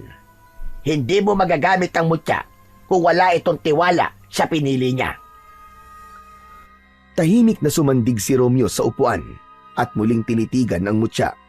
Samantala, si Lolo Benny naman ay napatitig sa mutya. Dahan-dahan niyang inilapit ang daliri dito at pinulot ang bato. Aray ko, Diyos ko po! Bigla niyang nabitiwan ng mutya nang maramdaman ang tila matinding init na sumuot sa loob ng kanyang balat. Hindi lang siya basta napaso. Makirot ang buong kamay niya. Olo, ano po nangyari? Napaso ako. Bakit ka naman pumapapaso, Lo? Hindi naman mainit to eh. Dabuho kang bata ka. Akala mo ba nagbibiro lang ako? Akala mo ba pinaglalaruan lang kita? Tignan mo to. Ipinakita ni Lolo Benny ang kanyang daliri. Kulay pula, may bahagyang paltos. Aba, oo nga no. Bakit ako, Lo? Hindi po ako napapaso kapag hinahawakan ko yan. Napatingin si Romeo sa mutya. Hinawakan niya ito gamit ang dalawang kamay. Pinatong niya ito sa kanyang palad. Wala siyang naramdamang init. Wala ring sakit. Ibig sabihin lang, Apo, para sa'yo lang talaga yan. Walang sino man na makakahawak niyan. Maski sino, kahit ako. Mabuti man o masama, mapapaso sila. O mas malala, maaaring masunog sila ng buo. Pero ikaw, hindi. Dahil ikaw ang pinili. Pero Lo, bakit ako? Bakit naman ako ang binigyan? Wala naman po akong ginagawang kakaiba. Pamamasada lang po ang ginagawa ko. Hindi rin ako bayani. Hindi ako matalino. Hindi ako malakas. Apo, hindi lang sa lakas o talino ibinibigay ang ganitong responsibilidad. Kung minsan, pinipili ang isang tao dahil sa kanyang puso. Baka nakita ka ng tagabantay. Baka alam niya kung anong meron sa'yo na hindi mo pa nakikita sa iyong sarili. Napatingin ulit si Romeo sa mutya. Dahan-dahan itong lumiwanag. May bahagyang kumikislap na pulang liwanag. At huminga siya ng malalim. Kung ganun, akin na talaga to. Akin na tong mutya na to. Tinatanggap mo na ba ng buo ang mutya, Apo? Ano po kasi, Lolo eh. Kapag tinanggap mo na ng buo ang kapangyarihan ng mutya na yan, magsisimula na ang malaking pagbabago sa buhay mo. Hindi ka na magiging isang ordinaryong tao. Hindi ka na si Romeo na namamasada lamang ng jeep. Magiging tagapagtanggol ka na ng buong baryo. Ay nako. Sige Lo, bahala na si Batman. Pero sa ngayon, kain na muna tayo Lo. Gutom na ako eh. Ay, oo nga pala. Nalibang na ako. O siya, halika na. Ihanda na natin ang lamesa at nagugutom na rin ako. Nagluto ako ng paborito mong ulam. Talaga po, Lo? Oo, nagluto ako ng tinola na may papaya at tambos na sili. Wow! Mukhang mapapalaban nga ako nito, Lo ah. Mapapalaban ako sa kainan. Salamat, Lo ah. Habang magkasalo ang dalawa sa masarap na hapunan, biglang natigilan si Romeo. May naramdaman siyang kakaiba. Parang may nakamasid sa kanya. Napatingin siya sa pinto. Sarado yun. Tumingin siya sa bintana, pero sarado rin ang lahat ng bintana. Napakunot noo siya. Tinignan niya ang dingding. May napansin siyang maliit na butas at mula doon ay may gumalaw. Lo, may tao. Agad siyang tumayo. Binuksan niya ang pinto at tinungo ang lugar kung saan ang butas na yon. May nakita siyang anino na tumakbo palayo. Nang tignan niyang mabuti, isang babae. Mabilis itong tumakbo palayo. Napatigil siya saglit. Pinilit na pagmasdan ito mula sa dilim. At doon niya nakita. Babae nga ito. Tumakbo siya. Nag-focus. Ang kanyang mga bisig ay kusang humaba. Parang elastiko. Umabot ang kanyang kamay sa babae at sa isang iglap. Nahawakan niya ito sa dalawang braso. Nabigla ang babae at pilit na nagpupumiglas. Hinila siya pabalik ni Romeo at doon napalapit ang estranghera. Doon niya ito lubos na namukaan.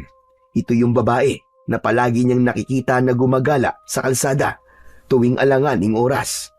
Pero sa oras na yon, malinis siya. Maayos ang itsura. Maamo ang mukha nito kahit may halong gulat at galit. Romeo, apo, ano yan? Nakulo, nahuli ko po. Nakasilip sa butas ng dingding natin. Mukhang minamanmanan po tayo. Ano ba? Bitiwan mo nga ako! Anong bitiwan ang sinasabi mo? Bakit naman kita bibitiwan? Sino ka ba ha? Ano ba? Nasasaktan ako, tama na! Aray ko! Muling nagpumiglas ang babae. Lumala ang tensyon sa pagitan nila. Naawa naman bigla si Romeo. Binitiwan nito ang isang kamay ng kanyang biyag. Subalit hindi niya napansin ang biglang pagbunot nito ng punyal at mabilis na sinaksak ang binata sa dibdib. Wag! Ngunit laking gulat nilang tatlo nang sa halip na masaksak ang binata sa dibdib ay tumalbog lang ang punyal sa kanyang balat. Nalaglag ang punyal sa lupa. Bakit hindi ka tinablan? Anong klaseng tao ka? Hindi kumibo si Romeo. Tinitigan niya ito ng matalim. Ang dibdib niya ay walang sugat.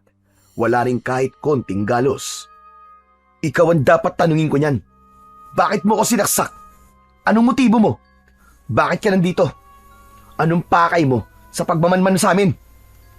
Sandali lang. Huminahon ka muna. Huminahon? Punyemas kasi naksak mo ako, hihinahon ako. Gusto mo akong patayin? Ano ba problema mo ha? Hinila ni Romeo ang babae. Hawak pa rin niya ito sa braso. Pilit itong nagpupumiglas. Pero hindi siya makawala sa lakas ng binata. Kinaladkad niya ito papasok sa bahay. Si Lolo Benny naman, bagamat may halong kaba, ay tahimik na sumunod. Sa loob, pinaupo nila si Lourdes. Nanginginig ito, ngunit hindi natitinag ang matalim na tingin kay Romeo.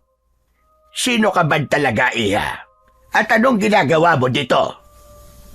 Tahimik si Lourdes, hindi agad nagsalita at biglang tumayo. Huwag mong subukan tumakas, kundi sasaktan talaga kita. Baka kala mo, kaya kong gawin yon. Sagutin mo ko. Ikaw ba ang wakwak na namemerwisyo dito sa amin, ha? Sagot! Hindi. Hindi ako kalaban. Kung hindi ka kalaban, sino ka? Bakit mo ako gustong patayin? Nadala lang ako sa bugso ng damdamin ko. Hindi ko alam kung anong klaseng tao ka. Natakot ako, nagalangan. Ipinagtanggol ko lang ang sarili ko. Ipinagtanggol? Bakit? May ginawa ba akong masama sa'yo? Humaba ang kamay mo. Kahit sinong tao, matutuliro kapag nakita kang ganon. Hindi ako aswang. Baka ikaw. Ako aswang? Hoy, tignan mo nga sa gwapo kong ito. Pagkakamalan mo akong aswang. Guwapo? Nasaan? Lo, sasaktan ko na talaga to. Pwede ba? Tama na yan, tama na yan.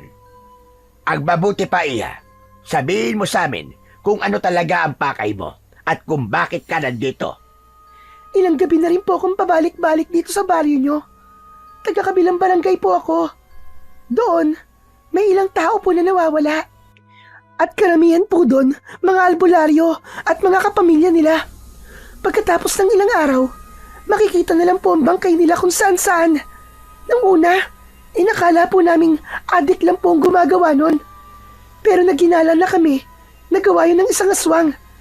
Yung bangkay ng lalaki nakita dito sa inyo, taga sa amin po yun. Ganon kalala ang pananalasa ng wakwak sa baryo nyo? Opo. Bakit ka nandito? Anong ginagawa mo dito? Anong pakay mo? Mangyaring, nasundan ko po minsan na dito sa lugar nyo, humapon po ang aswang na yon. Ano? Sigurado ka ba dyan? Oo, hindi lang isang beses ko siya nasubaybayan. Taga rito talaga siya. Pinag-aralan ko mga kilos niya. Lahat ng ulat, kung saan may naririnig ako mga kakaibang tunog at pagaspas ng pakpak, lahat patungo dito. Hanggang sa nakita ko na nga siya. Dito humapon. Malapit dito. Kaya mo ba kami minamanmanan? Pero yung wakwak, sigurado ako babae siya. Walang babae dito sa bahay namin. Aba, malay ko ba? Kaya nga minamanmanan ko kayo eh. Ilang bahay na rin na napuntahan ko. Negatibo sa bakas ng aswang. Pagkatapos dito, isusunod ko naman sana ang mga kapitbahay nyo. Kaso, nahuli mo ako eh. Ba't mo to ginagawa? Bakit hindi? Pinatay niya ang tatay ko. Natahimik si Romeo sa revelasyon ng kanyang kausap. Nakita niya ang matinding lungkot sa mga mata nito. Papatayin ko ang aswang na yon. Papatayin ko talaga siya pag nakita ko siya. At paano mo naman gagawin yun, Aber? Bakit? May kapangyarihan ka ba? Isa ka bang albularyo o antingera o manunugis ng mga aswang? Bakit? Kaya mo bang labanan ng wakwak? Tama ka. Isa nga akong antingera. Pero hindi ko galing mangaso ng aswang. Ngayon lang, kailangan ko itong gawin para mabigyan ng katarungan ng pagkamatay ng tatay ko. Yun lang. Kung ganon, Iya, sigurado ka na talagang taga rito yung wakwak na yon. Opo, Lolo Benny. Sigurado ako. Saka hindi siyang pangkaraniwang wakwak lang. Magaling siyang magtago. Magaling siyang magbalat kayo. Magaling siya sa paggamit ng kanyang itim na mahika. Oo, tama ka, Iya. Ako, isa kong albularyo. Pero hindi ko siya makita-kita. Baka naman nagkakamali lang po kayo. Imposible nga na taga rito siya. Kasi alam mo, may ginawang langis si Lolo eh. Pantukoy sa aswang. Nilibot namin ng buong baryo pero wala kami nakitang palatandaan. Pwede ko bang makita ang langis? Agad na kinuha ni Lolo Benny ang natirang mga botelya mula sa stante at inabot ito kay Lourdes. Tinignan niya ito ng mabuti, inamoy at saka na paatras na parang naduduwal. Teka, bakit, Iya? Hindi maaari. Anong ginawa niyo sa langis na to? Ipinamigay namin yan sa mga kapitbahay para makatulong sa paghanap ng aswang. Di ba nga, kapag may aswang sa paligid, kukulo yan. Tapos, gamot at proteksyon na rin. Hindi. Mali ito. Hindi ito proteksyon. Ang langis na to, delikado. Bagkus, baka ito pa ang maging dahilan ng kapahamakan ng buong baryo. Ano? At bakit naman? Tignan nyo. Sandali. Ihuli mo ako ng butike. Ha? Butike? Sige na, gawin mo na lang. Agad na sumunod si Romeo. Nakita niya ang isang butike sa kisame at agad niyang ginamit ang kanyang kapangyarihan para mahuli ito nang walang kahirap-hirap. Sige, hawakan mo yung ulo para hindi makatakas. Teka, Iya, anong balak mo? Maluwag kayo, Lolo. Sige, bitiwan mo. Ibinuhos ni Lourdes ang konting langis sa likod ng butike. Halos wala pang ilang segundo, nanginig ito, namula ang mga mata, naglaway, naging mabangis, kahit maliit. Hala, ano nangyayari sa butike? Bakit naging ganyan ang kilos niya? Ang langis na to, may laway ng aswang. Ano ka ba? May laway ng aswang. Paano nangyari yun? Hindi kami mga aswang ni Lolo, no? Hindi ganun ang intensyon namin. Ginawa namin to para makatulong. Makatulong? Pero hindi kayo nag-ingat. Alam niyo bang, maski ipahid lang ito sa balat ng tao, ay maahawa sila? Paano? Paano nangyari to? Posibleng, may naglagay ng laway ng aswang sa niluluto niyo, Lolo. Sinadya ito. Anak ng... Hindi. Imposible. Bakit na po? Ano yon? Lolo, nung niluluto po kasi natin yung langis, ikaw, ako, at si Tano lang ang nakalapit. Pinabantayan ko saglit kay Tano yung langis. Naihi kasi ako nun eh. Sandali lang ako nawala. Ano ka mo? Ibig mo sabihin, si Tano ang... Hindi lo, imposible. Baka nagkakamali ka lang. Biglang kumilos ang butike. Kinagat ang kamay niyang nakapatong sa lamesita sa sala. Ngunit hindi tumagos ang kagat dahil sa kunat ng kanyang balat. Ngayon mo sabihin sa akin na hindi ako nagsasabi ng totoo. Oo na. O sige ngayon, anong gagawin natin? Kailangan natin siguraduhin na siya nga ang aswang. Ngayon na. Kailangan nating malaman kung anong klaseng aswang yung Tano na yon at kung bakit masyado makamandagang laway na nilagay niya sa langis. Agad na nagsalin si Lolo Benny ng langis sa isang maliit na botelya. Pagkatapos noon, dahan-dahan silang lumapit sa bahay nila Tano. Tahimik ang buong bahay, parang walang tao. Ngunit nang mapansin nilang kumukulo na ang langis na hawak ni Lolo Benny, kinumpirma nilang may aswang nga sa loob. Biglang naging matigas ang anyo ng babae. Inihanda nito ang kanyang punyal. Sirain mo na ang pinto! Ngayon na! Mabilis na nasira ni Romeo ang pinto dahil na rin sa taglay niyang lakas. At doon, bumungad nga sa kanila ang isang nakakagimbal na tanawin. Si Lola Remy, duguan, matatalim ang mga mata habang nilalantakan ang isang bangkay na nasa harapan niya. Nasa tabi nito si Tano, tahimik lang. Hindi siya kumakain ng laman. Nakabantay lang ito sa kanyang lola. Ngunit nang makita niya sina Romeo, nanlaki ang kanyang mga mata. Anong? Huli ka na! Huli na kayo sa mga katarantaduhan nyo! Papatayin ko kayong mga aswang kayo! Tinugod ni Lourdes si Lola Remy. Habang papalapit siya, biglang lumitaw ang malapad at makapal na pakpak ng matandang wakwak. Galit na galit ito at naging mabangis nang makitang may papasugod sa kanya. Ngunit bago pa man maibaon ng dalaga ang hawak na punyal, humarang na kagad si Tano. Wag! Wag! Wag niyo sasaktan ang lola ko! Parang awa niyo na! Maawa kayo! Nasaksak sa balikat si Tano. Napaatras ito at nahugot ang punyal. Dumanak ang kanyang dugo. Kulay itim. Galit na galit pa rin ang babae. Agad itong hinatak palayo ni Romeo. Bitiwan mo ako! Ano ba? Papatayin ko ang mga aswang na yan! Sandali lang! Huminahon ka! Huwag kang padalos-dalos. Huwag ka rin masyadong mainit. Kita mo naman, di ba? Sukol na sila. Hindi! Hindi mo ako naiintindihan eh! Pakawalan mo ako! Alam niyo ba kung bakit ako naging ganito? Namatay mga magulang ko sa kamay ng isang albularyo. Kaya sumanib ako noon sa kulto ng mga aswang. Sumamba kami sa demonyo. Pinagkalooban kami ng kapangyarihan. Ginawa ko to para ipaghiganti ang mga magulang ko. Wala naman silang kasalanan eh. Nagpagamot lang sila noon dahil sa isang simpleng sakit. Pero yung manggagamot na yon, aksidenteng nalason silang dalawa. Sabay silang namatay. Tapos, si Lola biglang nagkasakit. Ayokong mamatay siya kaya hinawaan ko siya. Ginawa ko siyang aswang na tulad ko para matagal pa kami magkasama. Takot ako. Takot ako mag-isa. Takot ka mag-isa? Bakit kasalanan ba namin lahat ng ginawa ng albularyo na yon? Sira ba ang tuktok mo, Chong? Wala kaming kinalaman sa pagkamatay ng mga magulang mo. Wala akong pakialam. Lahat kayo uubusin ko. Lahat kayong mga albularyo. Maswerte nga lang kayo ng lolo mo eh. Kasi hindi nyo pa oras. Inuna ko muna ang mga taga-ibang baryo. Pero ngayon, papatayin na rin namin kayo. Biglang umungol si Lola Remy, naghanda sa pag-atake.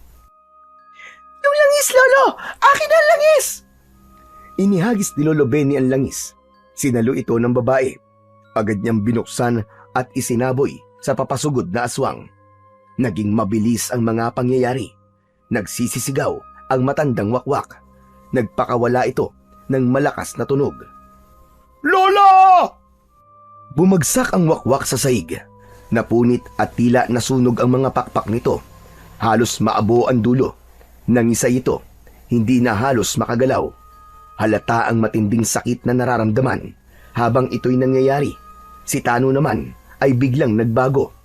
Ang kanyang mga mata ay naging pula. Lumabas ang matutulis na pangil at tumubo ang malalapad at malalakas na pakpak. Ang balat niya ay naging parang balat ng paniki. Maitim at makintab. Ang mga kuko ay humaba at tumalim.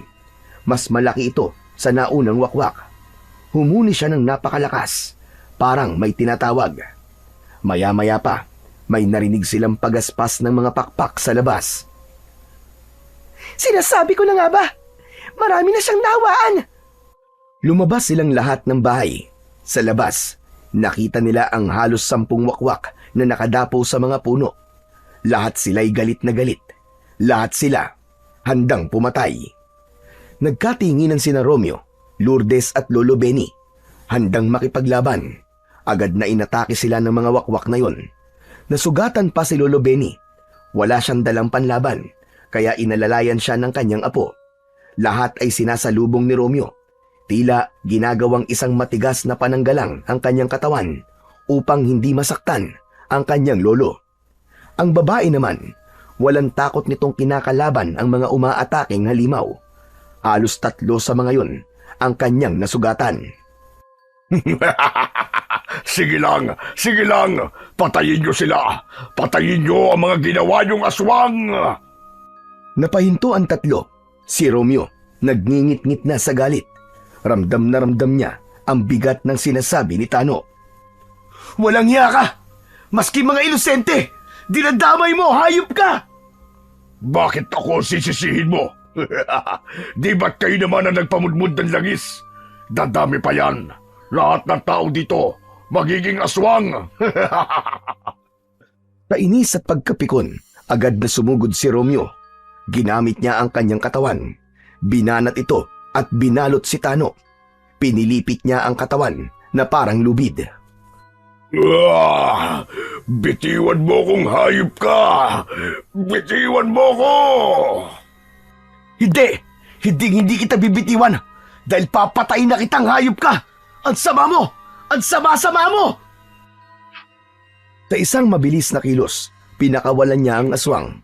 Pinatulis niya ang kanyang mga kamay, parang naging patalim. Walang alinlangan, itinarak niya ito sa dibdib ng dating kaibigan. Napasinghap naman ang aswang. Sumuka ito ng itim na dugo. Naubo, nasuka, nakaramdam ng panghihina, pero ngumiti pa rin ito. Kung akala mo, natatakot akong mamatay. Hindi.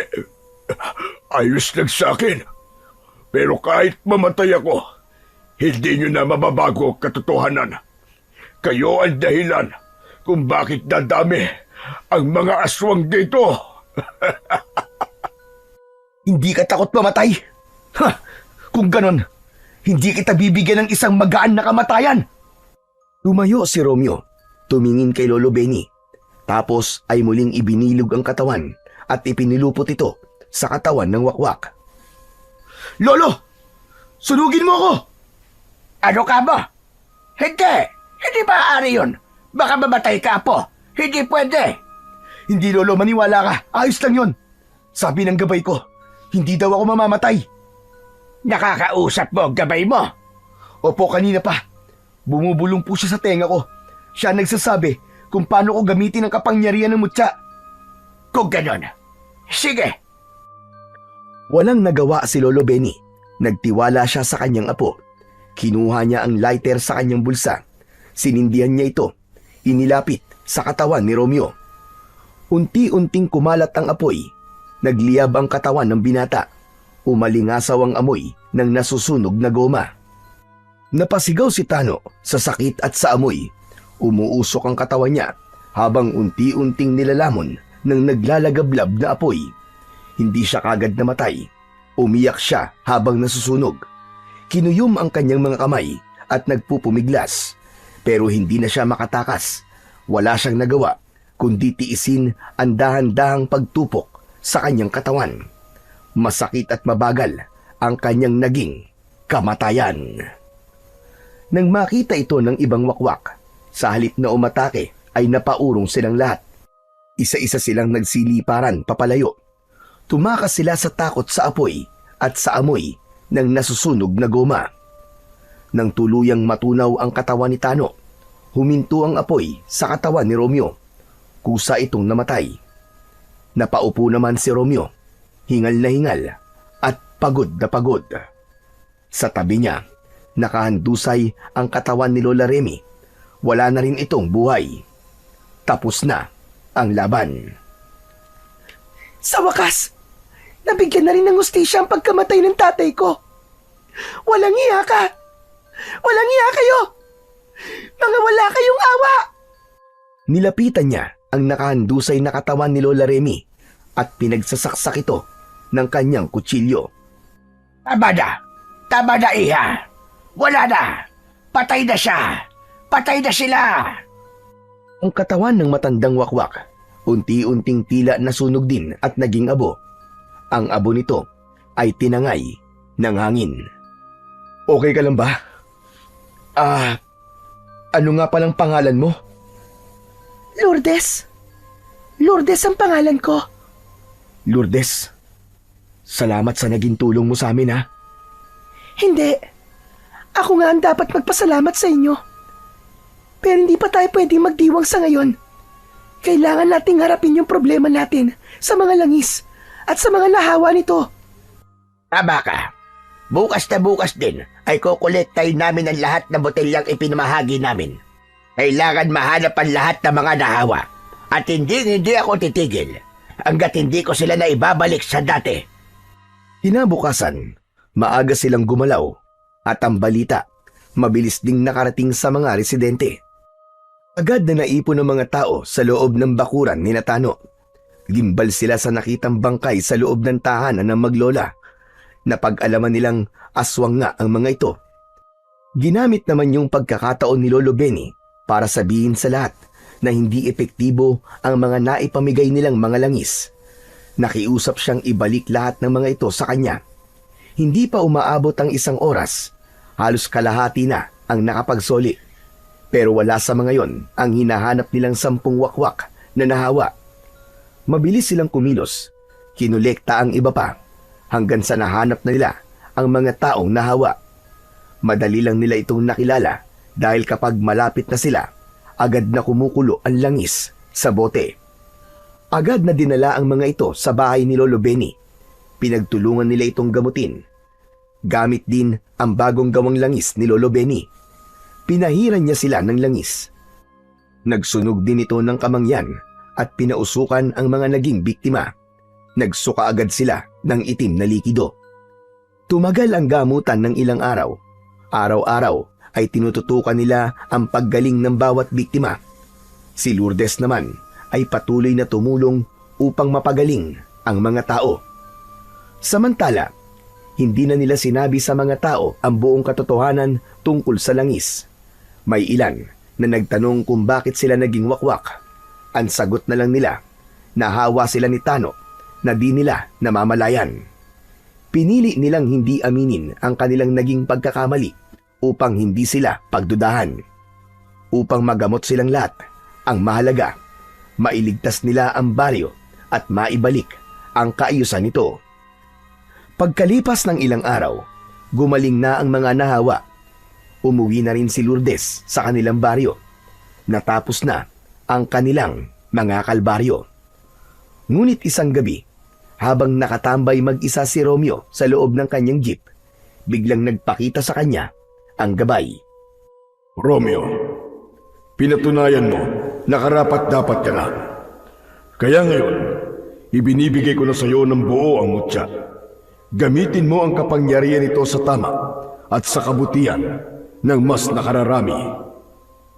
Opo, pinapangako ko po.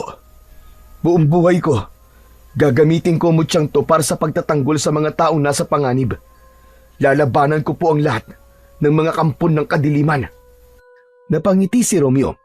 Maya-maya, ang katawan ng gabay ay biglang nagliwanag at unti-unting lumutang ito sa ere, pataas sa alapaap at kasabay ng maraang pag-ihip ng hangin. Unti-unti itong naglaho. At simula ng araw na yon, isinilang ang isang bagong bayani. Isang tsuper, isang superhero na handang lumaban sa anumang uri ng kasamaan sa kanyang paligid. Sa bawat biyahe ng kanyang buhay, dala niya ang tapang, ang mutya at ang pangakong ipagtatanggol ang mga inosente habang siya ay nabubuhay. Mga idol, sana po ay nagustuhan nyo ang ating kwento. Ngayon naman po ay dumako na po tayo sa inyong pinaka-nire-request at pinaka-hinihintay na shoutout portion. Ano pa pong hinihintay natin? Eto na po. Shoutout po Mari Lucredo. Shoutout po Imrilin from California, USA. Maraming salamat po sa suporta nyo mula dyan. Shoutout po Lightworkers. Shoutout Jesser Cuenca from Dubai. Shoutout din po Mary Jean Rivera from Oman. Shoutout po Josephine Marcaida. Maraming salamat po sa suporta. Leia Bautista from Caloocan. Dance Mix Vlog. Shoutout po sa Barbero ng Pasig. Maraming salamat po dyan sa inyo sa mga taga-Pasig. Shoutout din po Dimna Timbre. Shoutout Barangay Badyang, Jaro, Leyte, Camillier Family. Hello, shoutout po sa inyo. Brian Jan Parcon from Lapu-Lapu, Cebu. Shoutout po Clark Knight from Iloilo. Shoutout po Amelia Namani from Israel. Wow, shoutout po sa inyo dyan. Chona Baisona, shoutout po from Malaysia. Muli po, maraming salamat po sa inyong walang sawang suporta at pakikinig ng mga kwentong aswang at katatakutan sa aking munting channel na The Voice Addict at Apong Isaac. Hanggang sa susunod pa pong kwento na magpapatindig ng inyong mga balahibo mula sa mundo ng kababalaghan.